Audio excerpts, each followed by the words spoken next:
मित्रों, जीवन में अपने संबंधों को घड़ी की सुई की तरह बनाकर रखें। कोई फर्क नहीं पड़ता कि कौन सी सुई तेज है और कौन धीमी, मायने रखता है संबंधों में जुड़े रहना। जय श्री कृष्ण मित्रों, फिर एक बार बहुत बहुत हार्दिक स्वागत है आप सभी का। आज हम बात करेंगे जेड नाम वाले लोगों के बारे में। यानी मित्रों, अगर आपके नाम का प्रथम अक्षर अंग्रेजी के जेड लेटर से शुरू होता है तो ये वीडियो आपके लिए है, आप इसे देख व सुन सकते हैं। मित्रों, जेड नाम वाले लोगों के जुलाई महीने के प्रेम संबंध और वैवाहिक संबंध के राशिफल की चर्चा करेंगे और अंत में उपाय की चर्चा भी करेंगे। इसलिए वीडियो को पूरा अंत तक देखें, सुने, तभी आप जेड नाम वाले लोगों के जुलाई महीने के प्रेम संबंध और वैवाहिक संबंध के राशिफल की पूरी जानकारी प्राप्त कर पाएंगे। तो मित्रों, चलिए शुरू करते हैं। सबसे पहले जेड नाम वाले लोगों के प्रेम संबंधों की बात करेंगे। प्रेम संबंधों के मामले में जो महीना रहेगा जुलाई का, बहुत ही रोमांटिक रहेगा, काफ़ी ज़्यादा रोमांस रहेगा आपके प्रेमी प्रेमिका के साथ। अगर आपके नए प्रेम संबंध है तो आप देखेंगे बहुत ही अच्छा महीना जाएगा। आपकी कनेक्टिविटी भी रहेगी, आपस में बातचीत भी ज़्यादा रहेगी और आप देखेंगे बातचीत के साथ साथ रोमांस भी होगा, मुलाकातें भी होंगी और नए प्रेम संबंधों के प्रत्येक क्षेत्र में आपको बहुत अच्छे परिणाम देखने को मिलेंगे।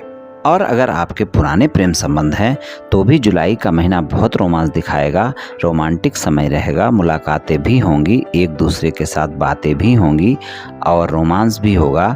लेकिन आप इस बात का ध्यान रखें कि पुरानी बातों को लेकर जो बातें बीत चुकी हैं, जिन बातों का कोई अर्थ नहीं है, ऐसी कोई बातों को लेकर आप दोनों एक दूसरे पर आरोप प्रत्यारोप भी कर सकते हैं और वहाँ पर फिर व्यर्थ के वाद विवाद देखने को मिल सकते हैं। इसलिए इस बात का ध्यान रखकर चलें कि कोई भी गलतफहमियां ना बढ़ने दें, शंकाएं ना बढ़ने दें, एक दूसरे पर आरोप प्रत्यारोप बिल्कुल ना करें। आप में इस समय तनाव बना रहेगा, थोड़ा सा तनाव का समय आपका चल रहा है, तो तनाव अपने ऊपर हावी बिल्कुल ना होने दें। क्रोध पर नियंत्रण रखें, अपने साथी के साथ में कोई शंका ना करें, कोई गलतफहमियां ना करें। इस बात का आप विशेष ध्यान रखकर चलें, तभी आपको जुलाई के महीने में अच्छे परिणाम प्रेम संबंधों में मिल पाएंगे। हालांकि अच्छा समय गुजारेंगे आप अपने प्रेमी प्रेमिका के साथ जुलाई के महीने में। अगर आप सिंगल हैं, किसी साथी की तलाश में हैं, किसी से मित्रता करना चाहते हैं या फिर मित्रवत संबंधों को प्रेम संबंधों में बदलना चाहते हैं, वहाँ पर आपको अपने साथी के साथ प्रस्ताव देने से पहले साथी के बारे में जानना बहुत आवश्यक है। इस बात का आप ध्यान रखकर चलें, वरना पता चलेगा कि आपका प्रस्ताव स्वीकार कर लिया गया है और बहुत जल्दी ही आपका रिश्ता भी टूट गया है। तो किसी को भी प्रस्ताव देने से पहले उसके बारे में जानना बहुत आवश्यक है। आपका समय ऐसा है कि जुलाई के महीने में अगर कोई साथी आपके जीवन में आता है और आप उसके बारे में ज़्यादा जानते नहीं हैं, तो आप देखेंगे बहुत जल्दी वो आपके जीवन से चला भी जाएगा। तो अगर आप प्रेमी प्रेमिका की तलाश में हैं, ईमानदारी के साथ प्रेम संबंधों में जाना चाहते हैं, आप अपने प्रेम संबंधों को आगे ले जाना चाहते हैं, विवाह संबंधों में भी ले जाना चाहते हैं, तो साथी के बारे में पूरी जांच परख करके तभी आप मित्रता का हाथ बढ़ाएं, तभी आपको सकारात्मक परिणाम मिलेंगे, वरना वहाँ पर आपको अच्छे परिणाम जुलाई के महीने में नहीं मिल पाएंगे। और प्रस्ताव देने के लिए जो समय रहेगा वो 8 जुलाई से लेकर 31 जुलाई तक का समय काफ़ी बेहतर है। वहाँ पर अगर आप प्रस्ताव देते हैं अपने साथी को तो आपका प्रस्ताव स्वीकार किया जा सकता है और आपके जीवन में साथी की तलाश पूरी हो सकती है। अगर आप प्रेमी प्रेमिका की तलाश में हैं तो वो तलाश आपकी वहाँ पर पूरी हो सकती है। तो प्रेम संबंधों में सिंगल लोगों के लिए 8 जुलाई से 31 जुलाई का समय काफ़ी अच्छा है। और अगर प्रेम संबंधों में कोई नो कॉन्टैक्ट सिचुएशन चल रही है, कोई वाद विवाद चल रहा है, आपके प्रेम संबंध पहले थे लेकिन आजकल आपके साथी से आपकी कोई बातचीत नहीं हो रही है और आप चाहते हैं कि आपका साथी दोबारा से संबंधों में वापस आए, आप अपने साथी को मनाना चाहते हैं, वापस लाना चाहते हैं, तो वहाँ पर भी आपके लिए 8 जुलाई से 31 जुलाई तक का समय बेहतर है। उसमें भी 25 जुलाई से 31 जुलाई तक का समय काफ़ी बेहतर है, जब आप अपने साथी को मना सकते हैं और आपका साथी दोबारा से आपके साथ संबंधों में वापस आ सकता है। लेकिन शर्त यही है कि आपको प्रेम संबंधों में काफ़ी ईमानदार रहना होगा और जिन बातों को लेकर भी वाद विवाद हुआ है उनको स्पष्टता से सुलझाना होगा।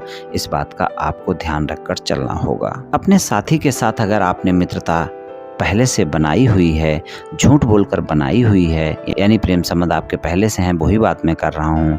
तो अगर आपने झूठ बोलकर संबंध बनाए हुए हैं, फिर आपकी नो कॉन्टैक्ट सिचुएशन हुई है, तो आप अपने साथी के सामने सभी बातें शेयर करें, स्पष्टता से सभी बातें सुलझाएं और अपने साथी के साथ ईमानदार हो जाएं। तभी आपकी नो कॉन्टैक्ट सिचुएशन में बदल पाएगी। स्पष्टता से सभी बातें आपको शेयर करनी होंगी, डायरेक्ट अपने साथी से बात करनी होगी। किसी तीसरे व्यक्ति की एंट्री बीच में ना दें, इस बात का ध्यान रखकर चलें, नहीं तो वो बातचीत नहीं बन पाएगी। तो आप अगर ऐसा करते हैं तो आपके वाद विवाद भी समाप्त हो सकते हैं और नो कॉन्टैक्ट सिचुएशन में बदल सकती है।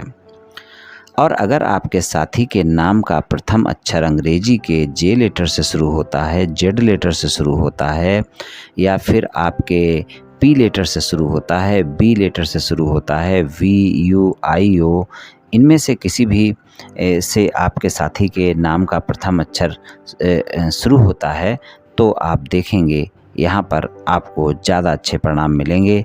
यानी यहाँ पर प्रेम संबंधों के लिए फिर इन लोगों के साथ में अगर आपके प्रेम संबंध हैं तो आपको अच्छे परिणाम देखने को मिल जाएंगे। चलिए वैवाहिक संबंधों की बात करते हैं। वैवाहिक संबंधों की बात करें तो जीवन साथी के साथ वाणी पर संयम रखना बहुत आवश्यक होगा। जुलाई के महीने में वैवाहिक संबंधों में ईमानदार होना बहुत आवश्यक होगा।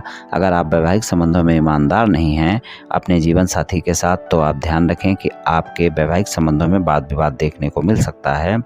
विवाह से अलग कोई संबंध हैं तो वो आपके जीवन साथी को जुलाई के महीने में पता चल सकते हैं और फिर वहाँ पर वाद विवाद देखने को मिल सकता है।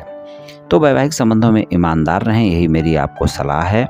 और जीवन साथी के साथ अगर कोई मतभेद चल रहे हैं और आप उन मतभेद को समाप्त करना चाहते हैं तो 1 जुलाई से 7 जुलाई तक का समय काफ़ी अच्छा है। जब आप प्रयास करें आपके मतभेद समाप्त हो सकते हैं और बाकी समय में ज़्यादा मेहनत करने की ज़रूरत होगी।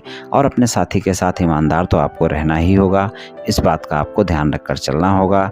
बाकी वैवाहिक संबंध अच्छे रहेंगे। ससुराल पक्ष के लोगों के साथ वाणी पर संयम रखना बहुत आवश्यक है, वहाँ पर आपकी वाणी अच्छी रहनी चाहिए। इस बात का आप ध्यान रखकर चलें जुलाई के महीने में।